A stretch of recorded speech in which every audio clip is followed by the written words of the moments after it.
ক্লাসরুমের উপরে ভেঙে পড়ছে যুদ্ধ বিমান, মারা গেছে শিশুরা, শিক্ষকেরা, যারা একদিন এই দেশের ভবিষ্যৎ হইতো। এটা কোনো দুর্ঘটনা না, রাষ্ট্রীয় দুর্নীতি, ব্যর্থতা আর অপরাধের একটা চেহারা। এই যে বাংলাদেশের বিমান বাহিনী, আমরা তো টাকা দিই প্রচুর প্রত্যেক বছর বাজেটে পালিয়ে এদেরকে, কিন্তু এদের বিমান দুর্ঘটনা কত হয় জানেন?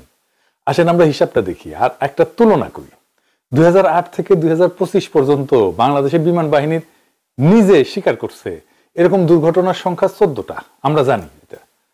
একই সময় ইন্ডিয়ান বিমান বাহিনীর নিজের স্বীকার করা দুর্ঘটনার পরিমাণ 85টা, কিন্তু ইন্ডিয়ার আছে 2024-এর হিসাব অনুযায়ী অবশ্য 1290টা বিমান আর 500টা হেলিকপ্টার। ভারতীয় বিমান বাহিনীর দুর্ঘটনার অনুপাত হচ্ছে 100টার মধ্যে 4.7।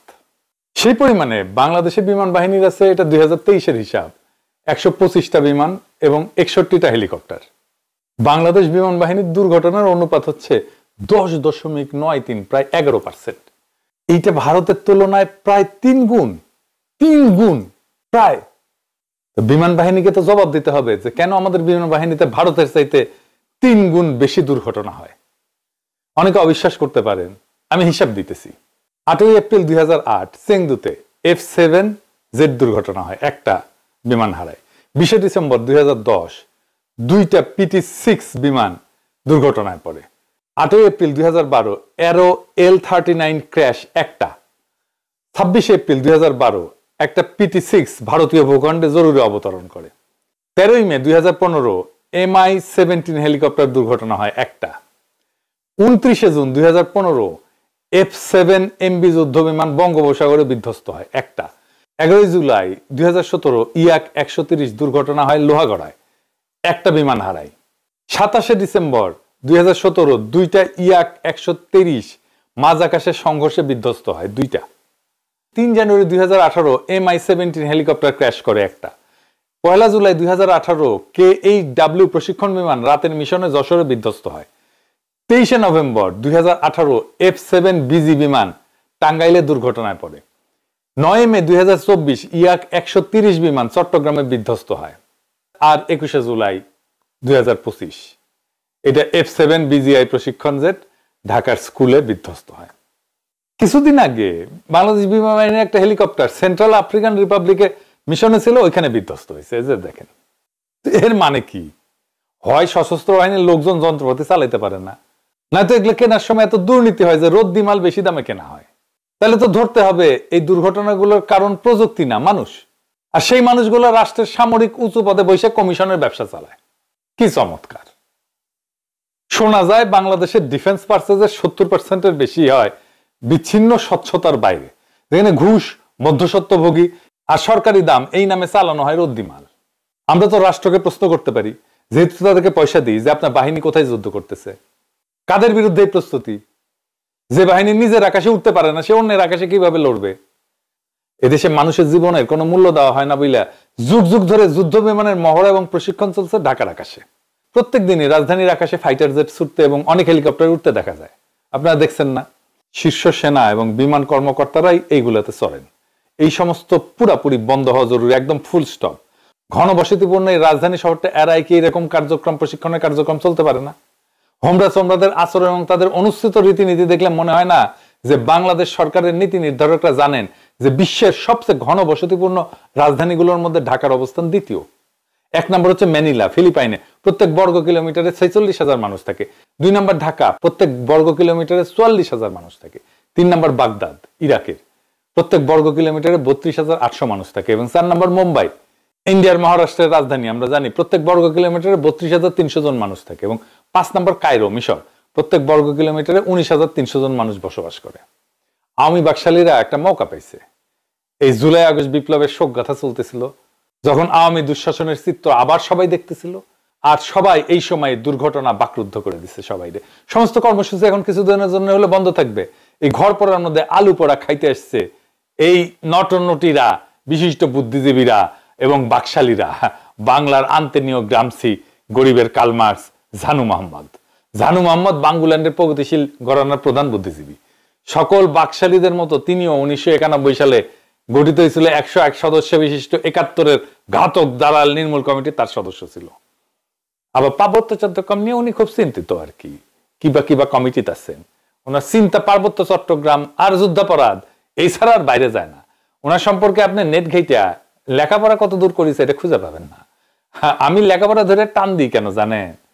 এই সেকুলার ঘটনার যত তালে বড় আছে না, সব কয়টা লেখাপড়ায় লবণকা, কিন্তু ভাবছে তারা নোবেলটা পাইতেছে না আর কি। এই জানু মোহাম্মদের সবচেয়ে বড় আবিষ্কার ছিল আমি নাকি রয় রেজেন্ট। সেটা কইছে এমন একটা জায়গায় যে আমার কানে আসছে, একটা খুব বিশ্বাসযোগ্য মানুষ আমাকে বলে দিছে। আমি তারে জিজ্ঞাসি আপনি এটা কেন বলছেন, তখন অস্বীকার করে ভয়। মানে তার মেধা এবং সাহস কোনোটাই নাই। একটা বিশ্ববিদ্যালয়ের প্রফেসর কতখানি নির্বোধ হইতে পারে, কতখানি মূর্খ হইতে পারে, তার ক্রিটিক্যাল ফ্যাকাল্টি কত দুর্বল হইতে পারে, জানু মোহাম্মদ তার নমুনা। আমার মাথায় এসছে তখন যে আমি শিওর ওই পিএইচডি করে নাই। আপনারা খোঁজ নিয়ে দেখেন, একজন পিএইচডি এরকম নির্বোধের মতো কথা বলবে না। খুঁজে দেখেন সে পিএইচডি করেছে কিনা, আমি 99% শিওর ওই করে নাই। অনেকের মনে হইতে পারে এরকম প্রফেসর হয়েছে, এরকম ইকোনমিক্স এর প্রফেসর হয়েছে, পিএইচডি করে নাই। দেখেন, আমি তো কইলাম তো, দেখেন, খুঁজে দেখেন, না হইলে আমার আগে সে কোয়েন। যাই হোক, সে বাক্য ঝাড়িছে প্রফেসর সামন্তলাল সেনকে আনা হোক। হ্যাঁ, আগে এক নোটই কইছে নিপুণ, হ্যাঁ, তারপরে এই নট করছে। এডিটর সাহেব এই নটো আর নোটিরে পাশাপাশি রাখেন, দেখি তো মানায় কিনা। হ্যাঁ, মানাইছেন না? মানাইছে, হ্যাঁ মানাইছে ভালো। এক সুন্দর গাদা আর এক সুন্দরী গাদি। এই জানু মোহাম্মদের একটা ছবি দেখবেন, হ্যাঁ, ক্ষুদ্রকালের সোহরাওয়ার্দীর বডিগার্ডের সাথে, জায়গা মতো খাইছে, সব বরাবর আর কি, বুঝছাও। 1974 দুর্ভিক্ষের টাইমে অনুদান তুলে ওই সোহরাওয়ার্দীর বডিগার্ডের হাতে দিতেছে, দেখেছেন কি হাসি মুখে, দেখেছেন? এই জানু মোহাম্মদ গুলো হইতেছে সুপা ফ্যাসিস্ট, সুপা বাকশালী, সুপা আওয়ামী লীগ। সুযোগ পেলে কক করে ওঠে। ফ্যাসিস্টের সহযোগী, ফ্যাসিস্ট মন্ত্রিসভার সদস্য, জুলাই আহতদের চিকিৎসায় বাধাদানকারী, স্বঘোষিত বার্ন স্পেশালিস্ট সামন্তলাল সেনের জন্য ওর পেট পুড়াচ্ছে। এই সামন্তলাল সেন আর এক বাটপার, লেখাপড়া করে নাই, কিছু করে না, স্পেশালিস্টই না। এই সামন্তলাল কত বড় বাটপার, মহা বাটপার। ওই এমবিবিএস ডাক্তার, কচু কাটতে কাটতে যেমন ডাকাত হয় না, যেমন প্লাস্টিক সার্জনের সাথে ঘষাঘষি করতে করতে না ওই প্লাস্টিক সার্জনের ভোগ ধরেছে, নিজেরা প্লাস্টিক সার্জন দিচ্ছে। শিক্ষাগত যোগ্যতায় সে উচ্চ শিক্ষিত ডাক্তার না, স্পেশালিস্ট না, তার যোগ্যতা এমবিবিএস পর্যন্ত। কচু কাটতে কাটতে ডাকাত হওয়ার মতো প্লাস্টিক সার্জনদের সাথে কাজ করতে করতে কাজ শিখেছে। কতটুকু কাজ শিখেছে কে জানে, ওর কাছে কেউ যায় না। ওর যে অনেক মেলা তালে বড় বড় ভালো ভালো প্লাস্টিক সার্জন আছে। ঢাকা মেডিকেল কলেজের ইমার্জেন্সি ওয়ার্ড বয়টা দেখবেন কাজ করতে করতে পারদর্শী হয়ে যায়। অনেকে ভালোভাবে সাহায্য করতে পারে, ছোটখাটো সার্জারিও করতে পারে, কিন্তু তাই বলে তো তাদেরকে ডাক্তার বলে ডাকা যায় না।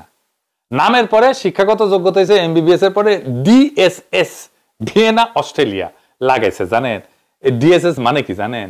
Diploma in social service. হ্যাঁ, যার সাথে চিকিৎসার কোনো সম্পর্ক নাই, মানুষকে ধোঁকা দেওয়ার কৌশল হিসেবে এটা করতো সে। তবে সোশ্যাল সার্ভিস ভালোই করতো, যা দিয়ে শিক্ষাগত যোগ্যতার এই অপদার্থতা আলার করতে পারত। দেশের বিশিষ্ট প্লাস্টিক সার্জন এই বিষয়টা জানলেও হাসিনার সাথে ও ডাইরেক্ট কানেকশনে থাকার কারণে প্রকাশ্যে এই কথা তোলেনি। আগুনে পোড়া মানুষদের নিয়ে রাজনীতিতে উই ছিল বার্ন ইউনিটের প্রিয় অভিনেত্রী Sheikh Hasina, script writer plus সহ অভিনেতা। 2013-14 সময় হাসিনায় যে অগ্নি সন্ত্রাসের একটা ভং ধরেছিল না, গপ্পগীত না, ওই অগ্নি সন্ত্রাসের স্ক্রিপ্ট লেখার জন্য বার্ন ইউনিটের দরকার ছিল। এই সামন্তলাল সেন সেটা করে দিছে, সেই জন্যই ওই এত প্রিয়। 24-এর মন্ত্রিসভায় এই জন্যই তারে ঠাঁই দিছিল ভারত কোটায়। সামন্তলাল সেনের নির্দেশে জুলাই আগস্টের ছাত্র জনতার গণ অভ্যুত্থানের সময় দেশের সরকারি বেসরকারি অনেক হাসপাতালে আহতদের চিকিৎসা সেবা বন্ধ করে দেওয়া হয় এবং অনেক নিহতদের পোস্টমর্টেম না কইরা গণকবর দেওয়া হয়। সকল হাসপাতালের জরুরি বিভাগের রেজিস্টার ছিঁড়ে ফেলে দেওয়া হয়, ট্রিটমেন্ট কার্ড গায়েব করে দেওয়া হয়। আর জানু মোহাম্মদ বলতেছে তাই নাকি ভুয়া মামলা দেওয়া হয়েছে। হারামজাদা একটা, কত বড় হারামজাদা দেখেছেন? জাউরার জাউরা। দেন আর সিল মেরে দেন, দেন এইটা সে দেন, একটা সিল মেরে দেন, আরেকটা দেন, আরেকটা মারেন। মিলিছে দেখেছেন? ওটা একটা বাটপার, লেখাপড়া করেনি, এটা একটা বাটপার, দুটোই বাটপার। এ বলে আমারে ধর, ও বলে আমারে ধর, সখী ধরো ধরো। ওই কই লুকে আছে বের করা দরকার। ওই সামন্তলাল তার কার আশকারায় তার নামে মামলা হয় না এটাও জানতে চাই আমি। আমি কলে কয়ে দিচ্ছি, দিন কলে আসবে একদিন সব কটারে প্যাকেট করবো, যে তারে শেল্টার দিয়েছে তারে সহ প্যাকেট করবো। ক্লাসরুমে যে যুদ্ধ বিমান ভেঙে পড়ছে এটা কোনো দুর্ঘটনা না, এটা রাষ্ট্রীয় ব্যর্থতার বদ্ধভূমি, যেখানে শিশুরা মারা যায় রাষ্ট্রের যুদ্ধ প্রস্তুতির নামে।